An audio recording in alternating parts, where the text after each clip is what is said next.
అత్యంత దారుణమైన అనుభవం చవి చూశాను. అంటే పోలీస్ డిపార్ట్మెంటు ఒక ఎంపీ అయినట్టు నన్ను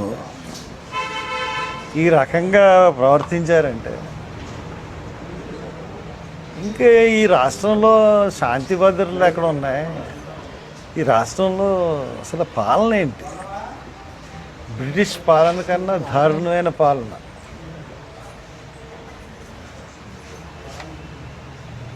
నేను పొద్దునుంచి ఏమి తినలేదు. ప్రవీణ్ పగడాలకి నేను ఒక మీటింగ్కి పిలుపు ఇవ్వలేదు, ఒక ర్యాలీకి పిలుపు ఇవ్వలేదు, ఒక ధర్నాకి పిలుపు ఇవ్వలేదు. ఎవరి కుటుంబంతో వాళ్ళు వచ్చి ప్రవీణ్కి కొవ్వొత్తులు వెలిగించి ఇది హత్య కింద భావిస్తున్నాం అనుకున్న వాళ్ళందరూ వచ్చి అక్కడ కొవ్వొత్తులు వెలిగించండి అని చెప్పడం జరిగింది. అటువంటిది పొద్దున్న అక్కడికి వెళ్ళి వచ్చిన వాళ్ళకి ఎండగా ఉంటుంది, టెంట్ వేద్దాం, కొంచెం స్టేజ్ కింద చేద్దాం అంటే మార్నింగ్ 7:30కి వెళ్ళాను. అక్కడికి 7:30కి ఒకరిద్దరు కానిస్టేబుల్ ఉన్నారు, కొద్దిగా వెనక్కి వేసుకొని సార్ అన్నారు. సరే వెనక్కి వేసుకుంటారని చెప్పేసి వచ్చేసాను. తర్వాత డిఎస్పీ వాళ్ళు వచ్చి వాళ్ళెవరు చెప్పలేరు కానీ మొత్తం అన్నీ పట్టుకెళ్ళిపోయారు. సరే పట్టుకెళ్ళిపోయారని చెప్పి డిఎస్పీ గారికి ఫోన్ చేశాను. ఏంటంటే ఇలా పట్టుకెళ్ళిపోయారంటే మీరు అక్కడ చేయడానికి వీల్లేదు. మేము ఏం చేస్తామండి, మేము ధర్నాలు చేస్తామని అనలేదు. సెక్షన్ 30 ఉంది, సెక్షన్ 144 ఉంది. మేము సెక్షన్ 30కి విరుద్ధంగా మేము అక్కడ ఏం ప్రవర్తించట్లేదు. మైక్ ఏం పెట్టం, స్పీచెస్ ఉండవు. ఎవరికి వచ్చి సింగిల్గా వచ్చి వాళ్ళు వెళ్ళిపోతారు, గుబ్బుగొడ్డం ఉండదు. అదే మేము చేయదలుచుకున్నాం అని చెప్తే ఎవరిని రానివ్వను, ఇక్కడికి ఎవరిని చేయనివ్వను అని చెప్పి చాలా పొగరుగా మాట్లాడాడు ఒక యంగ్ డిఎస్పీ. పేర్లు తెలియదు నాకు. సరే నువ్వు ఎలా చేయనివో చూస్తాను నేను కూడాను, జనం ఎందుకు రారో కూడా తెలుసు నాకు, ఎంతమంది ఆఫ్ చేస్తారో ఆఫ్ చేయండి చూద్దామని చెప్పేసి వెళ్ళిపోయాను. రాత్రి 3:30 గంటలకి ఒకడు అంబేద్కర్ విగ్రహాన్ని ఇండిస్పేట దగ్గర పోలీసులు బలవంతంగా కూల్చి మొన్నే దానికి దండేశాను. దాన్ని కూల్చేసి 3:30కి ఆ పేటలో వాళ్ళందరినీ భయభ్రాంతులు చేసి పట్టుకెళ్ళిపోయారు. నేను స్నానం చేసి అక్కడికి వెళ్ళాను. అక్కడికి వెళ్ళి వాళ్ళు పోలీసులతో 2 టౌన్ సిఐ అని పిలిచి మాట్లాడి మీరు చేస్తున్నది తప్పు, మీరు ఎందుకు పట్టుకెళ్ళిపోయారు రాత్రి, మంచి పద్ధతి కాదు ఇది, ఇంకో ప్లేస్ చూపించండి వాళ్ళు పెట్టుకుంటారు అని చెప్తే అలాగేనండి చూపిస్తామని అన్నారు. అక్కడ వాళ్ళందరూ పెట్రోల్ వేసుకుని కాల్చుకోవడానికి కూడా సిద్ధపడిన పరిస్థితులను సమన్వయపరిచి నేను వచ్చాను. వచ్చిన తర్వాత అక్కడ పోలీసులు విపరీతమైన, ఎందుకు అంత పోలీసులు నాకు అర్థం అవ్వలేదు. సరే శాంతి భద్రతలకి పోనీ ట్రాఫిక్కి చేశారంటే అర్థం చేసుకున్నాను. సరే వాళ్ళు పెడతామన్న చోటకి మేము ఇంక మళ్ళీ వెళ్ళలేదు, వాళ్ళు అబ్జెక్ట్ చేస్తున్న చోటకి. మేము ఇక్కడ మాకు అక్కడ ప్రకృతి వేదిక ఉంది కదా, అక్కడ పెట్టుకుందాం అని చెప్పేసి అనుకుని లాస్ట్గా ఒకసారి వెళ్దాము అడుగుదాము, అక్కడ పర్మిషన్ ఇస్తారేమో, ఒక టేబుల్ వేసుకుని కొవ్వొత్తి పెడదామని వెళ్ళాను. వెళ్ళేటడుగు పొలం అంటే వచ్చేసారు. కారు దిగలేదు నేను, ఎందుకంటే కారు దిగితే వాళ్ళు నేను తోసానంటారు, చేశానంటారు, రకరకాల కేసులు పెడతారు. ఇంతకుముందు కూడా కారు దిగపోయినా కూడా కేసులు పెట్టారు. పోలీసులు సంగతి తెలుసు కానీ కారు దిగలేదు. కారు దిగపోతే వాళ్ళు నా కారు ఎక్కడానికి ప్రయత్నించారు. నేను డ్రైవింగ్ సీట్లోకి వచ్చాను. నన్ను డ్రైవింగ్ సీట్లోకి నుంచి లాగడానికి పోలీసులు 100 మంది పోలీసులు, కారులోంచి దించడానికి 15 నిమిషాలు నన్ను ఎంత దారుణంగా హింసించారంటే ఇష్టానుసారంగా లాగి గీసేసి, అయినా కానీ నన్ను కారులోంచి 15 నిమిషాల వరకు దించలేకపోయారు 50 మంది పోలీసులు, డిఎస్పీలు. వెనక నుంచి ఒక ఇద్దరు డిఎస్పీలు తోయడం, ఇటేపు నుంచి కాళ్ళు పెట్టి కాళ్ళు ఇరిసేసి లాగడం, ఒక పశువు కన్నా దారుణంగా లాగారు నన్ను. అయినా వాళ్ళ వల్ల అవ్వలేదు. ఇంతమంది చూసినా నన్ను లాగలేకపోయారు వాళ్ళు. సరే 15 నిమిషాల తర్వాత అంతమందిని ఇంతసేపు నేను ఒక్కడిని ప్రొటెక్ట్ చేయగలను, ఒక్కోడు అంబోతుల్లో ఉన్నారు. సరే 15 నిమిషాల తర్వాత నన్ను ఎత్తుకుని తీసుకెళ్ళి ఆ జీప్లో కూర్చోబెట్టి చెరుకు పక్కన పోలీసులు తీసుకున్నారు. అప్పటికి 3:45, 10 నిమిషాల దాకా 4 అవి ఉంటుంది. ఇంకా అక్కడ మొదలుకునండి రాజానగరం వరకు తీసుకెళ్ళారు. అక్కడి నుంచి మళ్ళీ వేమగిరి వరకు తీసుకెళ్ళారు. మళ్ళీ వేమగిరి నుంచి మళ్ళీ రాజానగరం వైపు తీసుకెళ్ళారు.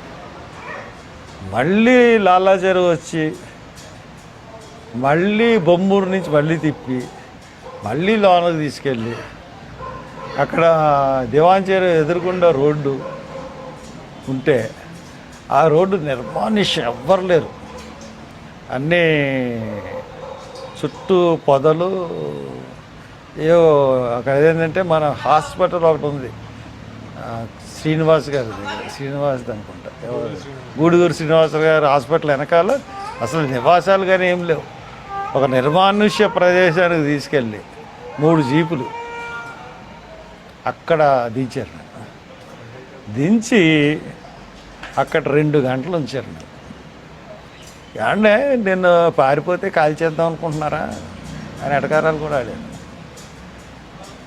ఏం చేయమండి, మాకు ఇన్స్ట్రక్షన్స్ అండి. నిమిషానికి ఫోనే. మరి ఎస్పీ గాడో ఐజీ గాడో తెలియదు, కానీ ఎస్పీ గాడేమో ఐజీ గాడేమో తెలియదు, కానీ నిమిషానికి ఇన్స్ట్రక్షన్. మరి డిఎస్పీలో ఊరిని అమ్మ ఇదేమీ సార్, నేను ఎక్కడ ఎవరన్నా నేరం చేశానా, ఎవరన్నా అడ్డుకున్నానా, ఏమన్నా చేశానా అంటే నాకు ఒళ్ళు మండి గాడ్ అంటున్నాను. యథవలం బ్రిటిష్ వీళ్ళు సీఏలో మాట్లాడుకున్నారు. బ్రిటిష్ వాళ్ళ కాలంలో కూడా ఇంత హెరాస్మెంట్ మన స్వాతంత్ర సమరయోధులు అనుభవించి ఉంటారండి అని అనుకుంటారు వాళ్ళు. అంటే ఎంత హెరాస్మెంట్ చూడండి. మళ్ళీ అక్కడి నుంచి మా సన్నీకి ఎలా తెలిసిందో వచ్చేసారు అక్కడికి. అంటే మీ దగ్గర జీపీఎస్ ఉందా? ఊరి ఏమో నా దగ్గర జీపీఎస్ లేదండి. పాప అది సరదాగా అడిగారులేండి, అదే జోక్ అడిగారు. ఎవరు ఇన్ఫర్మేషన్ ఇచ్చారు? వాళ్ళు ఎస్పీకి ఒకళ్ళ మీద ఒకళ్ళు కంప్లైంట్ చేసుకుంటున్నారు. ఎవడో మన మధ్యలో ఒక మోళ్ళు ఉన్నారండి, వాడి ద్వారా వెళ్తుంది ఇన్ఫర్మేషన్. ఎవడో లొకేషన్ షేర్ చేశాడు, ఎవరు చేశారు ఏంటో తెలియదు. కానీ అండి మీరు సంపాదించగలిగితే ప్రెస్ వాళ్ళు 15 నిమిషాలు నన్ను కారులో దించి వీడియో సంపాదించే అంతకన్నా భయంకరమైన మానవ హక్కుల ఉల్లంఘన అనేది ఇంకోటి ఉండదు. అంటే ఒక ఎంపీగా చేసిన 10 సంవత్సరాలు ఎంపీగా చేసిన వారితో వాళ్ళు ప్రవర్తించిన తీరు ఏ రకంగా ఉందో మీకు వీడియో కానీ మీరు సంపాదించగలిగితే, ఒరే ఇంక నువ్వు మానేసి చంద్రబాబు బర్త్డే లేంట్రా బాబు నీకు, రా చంపించేసావు మనిషిని. సరే ఏదో మాట్లాడాలనుకుంటూ బుర్ర ఏం పని చేయట్లేదు. అలాగ నన్ను మళ్ళీ కంపల్సరీ దగ్గరికి వచ్చి అంటే 6:30కి అయిపోయింది, 7:30 వరకు నన్ను వదలకూడదు. పోనీ వాళ్ళు దానికి నా ప్రోగ్రాం ఏమన్నా చేయించారా? 1000 మంది వచ్చారు. ఎంతమంది వచ్చారు? 25,000 కన్నా పైన. మొత్తం 4th నుంచి ఆగిపోయింది. నేను ఉన్నాను అక్కడ. అంటే ఇదంతా నేను ఆపలేదని చెప్పి వాళ్ళే నాకు మీద సాక్ష్యం క్రియేట్ చేసుకున్నారు. Thank you police. Chandrababu Naidu ఇప్పుడు చెప్తున్నాను,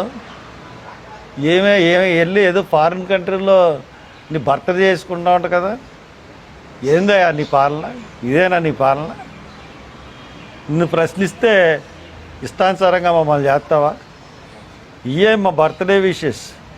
ఒక క్రిస్టియన్ని చంపించావు నువ్వు, ఒక క్రిస్టియన్ ఫాదర్ని చంపించావు, కేసును తారుమారు చేసావు. ఇప్పుడు దాకా పోస్ట్ మార్టం రిపోర్ట్ రిలీజ్ చేయలేను. నీకు తెలియకుండా అన్నీ జరుగుతాయా? మళ్ళీ నీకు ఎన్ని సంవత్సరాలు ఇప్పుడు? 76, 77, 78, ముసలోడివి 80. మళ్ళీ నీకు నీకు సిగ్గు లేకుండా ఫారెన్ వెళ్ళి నీకు బర్త్డే నువ్వు సిగ్గు ఉండాలిరా బాబు. నువ్వు ముఖ్యమంత్రివి. ఇక్కడ క్రిస్టియన్ ఫాదర్ చనిపోతే ఏదో క్రిస్టియన్లకి ఏమో తాయిలాల కింద 6-7 నెలలు పెన్షన్లు ఇచ్చేసి చక్కబెట్టేద్దాం అనుకున్నావా? చూసావా జనాల్ని ఒక పిలుపుకి? ప్రతి ఒక్కడు కూడా హత్యని నమ్ముతున్నాడు. ఎస్పీలు, ఐజీలు సిగ్గుపడండి. నన్ను అరెస్ట్ చేసినందుకు, నన్ను ఇంతసేపు 5 గంటలు కారులో తిప్పినందుకు ఈ ప్రజాస్వామ్యం తలంచుకోవాలి. నాకేమీ అయిపోదు బాబు.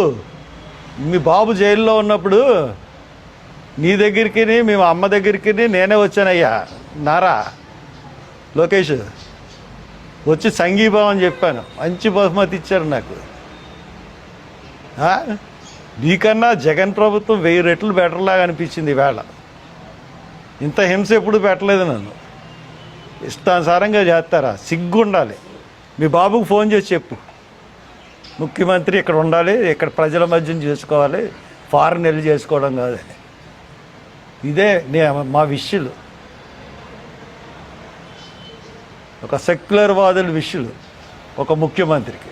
మా వీడియో మీకు నచ్చినట్లయితే please like, share and subscribe.